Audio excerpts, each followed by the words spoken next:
How's it going, guys? Welcome back to the channel. It's Riley here. And today, you guys, I'm bringing you another NBA video. I mean, what's new? But today, as you can already see from the title of the video and the screen right in front of you, we are going to be bringing you my tier rankings of the top NBA starting point guards of all 30 teams. Now, there's not much more to explain other than this, you guys. You know what tier maker is by now. I'm sure most of you do at least. And if you don't, I mean, read a book. I don't know. Basically, what we are doing, we have 30 different point guards, the starting point guard from every single team. And we have 5 different tiers, so we are going to be placing 6 point guards in each tier. It's as simple as that. But before we hop into it, you guys, I just want to say, if you are brand new viewers to the channel and you haven't done this yet, make sure to go down below and subscribe to my YouTube channel. We're coming out with brand new videos every single week, all NBA oriented. You guys don't want to miss out. I promise you that. So if you do this for me, I really do appreciate it. Believe me on that. But without further ado, let's jump into my NBA tier rankings of the top point guards around the entire NBA. Alright, you guys, as I already mentioned, there are 5 different tiers and 30 total players. So doing the math, 30 divided by 5. Yeah, I'm kind of a math whiz. We're going to be putting 6 players in each tier, A through F. So I'm thinking I'm going to add 3 at a time, as I've did in the last 2 tier ranking videos that I have made. So we're going to start off with the A tier. I'm going to find 3 different players that I feel should be in the A tier, and I'm going to explain why each of them should be in this tier. Alright, you guys, starting off with the first 3 of this video, we have Steph Curry, Kyrie Irving, and Damian Lillard, which I feel like are 3 no-brainers. I mean, when you look at these 3, you shouldn't have an argument of why they should not be in the top tier. All 3 of them are clearly some of the top point guards the game has to offer right now, and potentially 3 of the best that the game has ever seen. I really don't care what argument you have in the back of your head for any of these 3 guys. They are clear A tier players, and there's nothing that you can do to change my mind, and I'm hoping you are on the same page with me, because I mean, it is a no-brainer. Now, alright, you guys, as you can see from the final 3 that I have added to my tier A, we have Kemba Walker, Russell Westbrook, and Mike Conley. Now, with this one, you guys, I personally feel like, yes, that Kemba Walker and Russell Westbrook should be 2 more no-brainers, but I could see how some of you could make the argument that you would not put Mike Conley in your tier A, and I understand that. But I don't know, you guys, I look at Mike Conley as one of the top 6 point guards in the league when looking at the rest of this list. He's a great teammate, and I feel like he is very underrated for playing in a franchise that is located in Memphis, and that the Grizzlies have not been relevant in quite some time. But regardless of these 2 facts, I still feel like Mike Conley is a top 6 point guard in the NBA when looking at this entire list. You might think otherwise, but again, like I said, I feel like Kemba and Russ are 2 other no-brainers. They definitely deserve to be in the top tier of this video. But again, you guys, if you have anything to say or argue with me about, make sure to leave it in the comments down below. I would love to debate with you guys about this list. But yeah, you guys, soak it all in. There are the 6 players that are going to be in my tier A. I'm not changing anything about it, at least I hope. All right, now you guys, the first 3 that I have added to my tier B are Chris Paul, Ben Simmons, and D'Angelo Russell, as you can see on the screen. And I feel like with these 3, you guys, some people in the comments are going to make arguments that one, if not a couple of these players could be in tier A, which I could see from certain perspectives. But when looking at all 3 of these players, I feel like they are just below the tier A. I mean, I feel like Chris Paul was tier A at one point, but with the age he is at and how he is on the decline of his career, I could definitely see how some people would keep him in tier B as I have him right now. And with Ben Simmons, dude, I mean, you gotta get a jump shot. You have to get a jump shot. If Ben Simmons solidifies a jump shot into his game, I feel like he'll be a tier A player, no doubt. He is already borderline without a jump shot, which sounds crazy to some of you probably, but I'm very confident in Ben Simmons. I feel like a lot of teams already want him on their team around the league, and just adding a jump shot would make him that much better. And with D'Angelo Russell, you guys know he got his first All-Star this year. He is on the rise as a top point guard in the league, and he is only 23 years old. But I did put him in tier B because of his young age. His potential is still very high, and he has a lot to learn and a lot to look forward to. So I don't feel like he is quite tier A yet. I feel like a lot of you are going to agree with me, and I hope you do. But again, if you don't, I'm fine with that too. I would love to argue about it in the comments. Please leave me your feedback. All right, you guys, now with the final 3 I have put in tier B, we have Eric Bledsoe, Kyle Lowry, and John Wall. Now, these, you guys, these are going to be some players in tier B that are going to cause some controversy. I can already see it right now. Don't get me wrong. Because with Eric Bledsoe, some people are going to say that he does not deserve to be this high, and along with Kyle Lowry as well, people are definitely going to make that argument. But this year, I saw a major improvement in Eric Bledsoe. As most of you guys know, I am a Milwaukee Bucks fan, and this year compared to last year was substantial in how well Eric Bledsoe did for the Milwaukee Bucks. And I feel like with this year alone, I'm pretty sure he averaged around 16 points per game. I could be wrong. Correct me if I am. But he definitely had a spike in his game this year, and it was very nice to see from my point of view. And with Kyle Lowry, you guys, don't get me wrong, I did think about putting him in tier C for quite some time before actually making this video and putting him here. But you guys, after his finals performance, after his playoff performance in the conference finals and the finals, I feel like he deserved to be put in tier B. He has put on such a show towards the end of the NBA season. It was honestly remarkable, and there's not much else to say other than that. Kyle Lowry proved himself this season. And with John Wall, you guys, some people might make the argument that he would be tier A. I can see this. But with John Wall and an Achilles tear, we have no idea how he is going to come back from this. This injury can really mess up some people's careers and how they play. So we're gonna have to wait to see this year if he is still the same player that he was before the injury. Prayers up that he is, because I love John Wall. But we just don't know, so I had to put him in tier B for this video. I'm hoping you Wizards fans or any fans of John Wall will understand why I did this. But yeah, you guys, there is tier B. Now we are moving on to tier C. Starting off tier C, you guys, we have De'Aaron Fox, Darren Collison, and Ricky Rubio, who I feel like are three players that are fit perfectly in the C tier, if I'm not even gonna lie about this. I feel like De'Aaron Fox still has a ton of potential, don't get me wrong. He is still so young, but the C tier is where he should be. I'm pretty confident in that. And along with Darren Collison and Ricky Rubio, I feel like they are overlooked quite a bit for the kind of point guards that they are. Kind of solidify the teams that they are on, and they don't get as much credit as they probably should. That is why they are in this C tier. They're both very solid players. That's the very least I'm going to say about them. They definitely deserve to be in this C tier, not any lower. That is for sure, or higher in my personal opinion. So this is a perfect fit right in the middle of the list for them. And with the final three I have added to the C tier, you guys, I have Jamal Murray, Reggie Jackson, and Lonzo Ball, which I will see some controversy in the comments, I know, probably with Jamal Murray and Lonzo Ball, maybe even Reggie Jackson, but people sleep on all three of these point guards, especially Reggie Jackson, in my opinion. Jamal Murray and Lonzo Ball are very high potential point guards coming up in the league. Everyone knows this, and there's not much to beat around the bush with that. But with Reggie Jackson, I feel like he is another point guard that is very underrated in this league and that deserves more recognition. But with where these three point guards stand right now in the league, I feel like it's very appropriate to put all three of them in the C tier, at least in my opinion. And if you want to argue that any of these players in the C tier deserve to be higher or lower, please again let me know, you guys. I want to hear about it. Yeah, you guys, there is the C tier. Hope you are enjoying it so far. Now we are moving on to the final two tiers of the starting point guard tier, man. And I'm not gonna lie, you guys, the final point guards that I'm looking at right now, it seems like it doesn't really matter where I throw them. I mean, no matter what, I feel like it's gonna be not much of a difference with all of them. I'm still gonna try my hardest to separate them, so I will get my first three for the D tier. I will come back to you guys and I will let you know how I start. All right, you guys, to start off my D tier, I have Jeff Teague, Trae Young, and Elfrid Payton, which I will try to explain why I put them in the D tier as much as I can. With all three of these point guards, they're definitely solid players. Don't get me wrong. If you are a starting point guard in the NBA, there is a reason why you are. You are a solid player, so I am not trying to trash any players with the making of this tier list. That is for sure. But with Jeff Teague, he is kind of on the decline of his career, and I feel like this is an appropriate spot for him as well. Trae Young, I mean, he is a young point guard, obviously coming off his rookie season, and he has so much potential. Everyone knows this. But with only being a rookie, I feel like it is best to put him in the D tier. I did not want to put him in the F tier, because in my opinion, he is already better than some of the point guards in this starting list. That is for sure in my mind. I didn't want to put him any higher than D because he is still a rookie. And moving on with Elfrid Payton, he is still a solid player too. Don't get me wrong, I'm not trying to say he's trash. So putting him in the D tier was the right move in my opinion. Moving on, you guys, we have Shai Gilgeous-Alexander, DSJ, and DJ Augustine filling out my D tier. And I feel like these are also very respectable decisions on my part. Again, if you guys have any disagreements, let me know. But when looking at this list right now, I feel like they shouldn't be any higher or lower. Like when looking at all three of the top tiers, I would still pick any of those point guards over these three. That is a fact. And I'm sticking with that. So that is why I feel like these guys deserve to be in the D tier right now. And moving on, you guys, we have the final six that we have filled out into the F tier right now. You can see we got Chris Dunn, Derek White, Jalen Brunson, Tyler Johnson, Colin Sexton, and I have no idea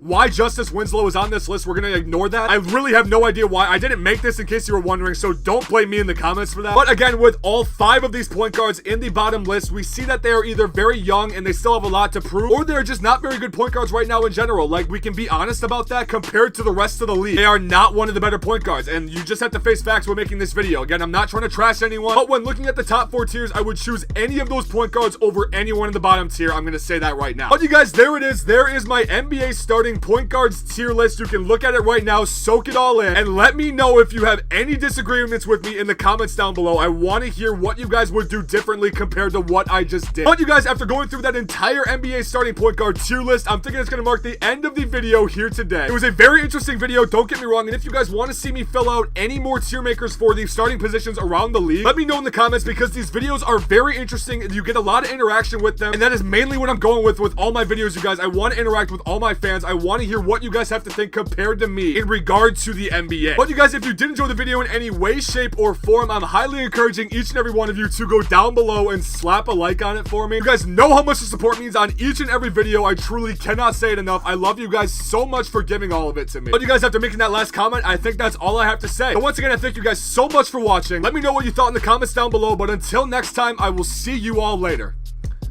Peace!